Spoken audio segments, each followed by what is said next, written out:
So tonight I have a really special show. I have somebody that I really admire because he is calling the whistle. He's whistleblowing on the FBI. He worked for them for 23 years. He's now retired, and he's a commentator and can talk about many geopolitical things as well as his experience within the FBI and intelligence services. So welcome to the show, Steve Gray, and thank you for your service. Thank you, Tara. Thank you very much for having me tonight. I appreciate it.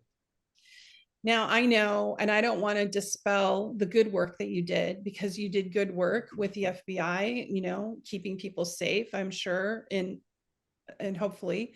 But you're blowing the whistle for a reason after 23 years. Could you educate our audience about who you are and what happened? And then we'll kind of launch into some of the geopolitical stuff.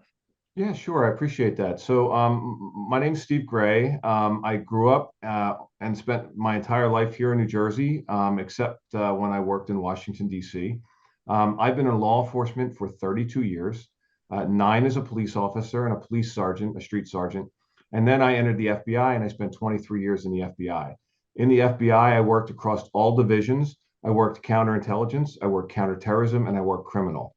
I also worked within the Special Operations Division on the Covert Counterterrorism Surveillance Team. And that was a nationwide team in which we were traveled across the nation, searching out counterterrorism suspects and trying to bring them to justice. In my final years at the FBI, I had gone from the criminal squad. I was actually working bank frauds and scams. And I went over to a friend of mine asked me to come over and assist him as the primary supervisor within the Operations Command Center.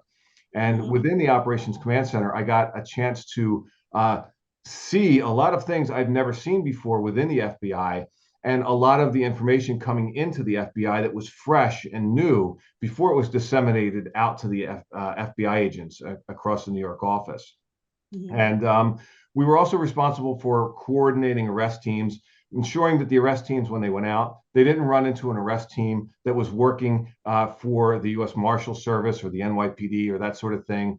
And that was very important because, as you know, if those two teams clashed on the street or they came across each other on the street, something bad could happen. So we wanted to make sure all of the information was out to those teams and they knew exactly who had guns and who was working on what team and that sort of thing.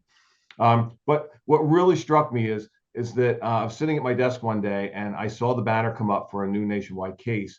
And I looked into that case, and here we were basically targeting parents as domestic terrorists who were attending school board meetings over mask mandates. And that struck me really, really bad because I'm a father and I have 2 children who are in school.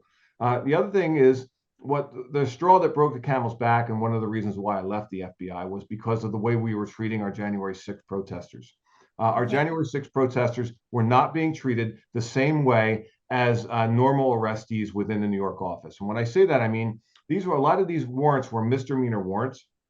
And we were sending 10-man arrest teams out to arrest 60 and 70-year-old individuals, grandmothers and grandfathers, who were just standing on the Capitol steps or had gone into the Capitol building and come out and didn't create any violence whatsoever. And we were banging on their doors at 6 in the morning, rushing in, handcuffing these people, searching their homes, and bringing them down into the FBI building. When on a normal case, and I work bank fraud, we did this normally across the spectrum a lot.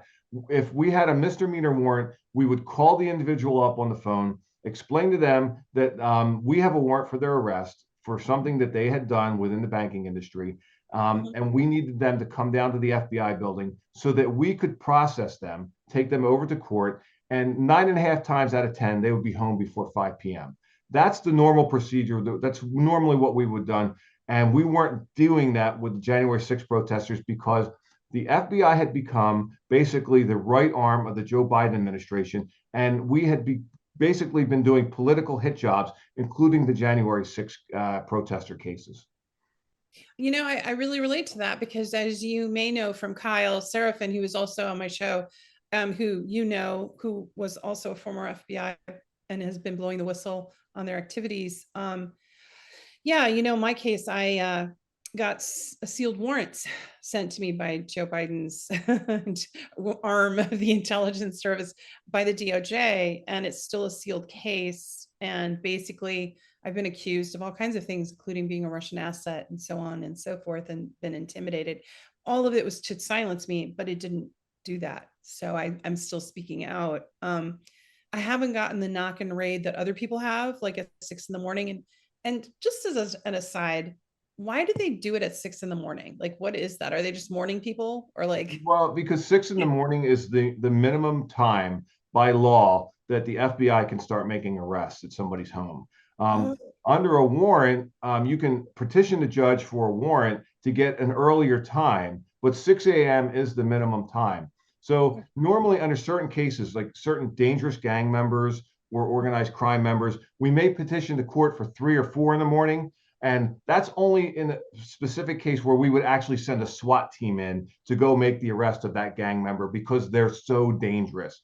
And we know that they're probably sleeping or that sort of thing. And the SWAT team can go in and effectively make an arrest without any danger to the FBI agents or the people inside.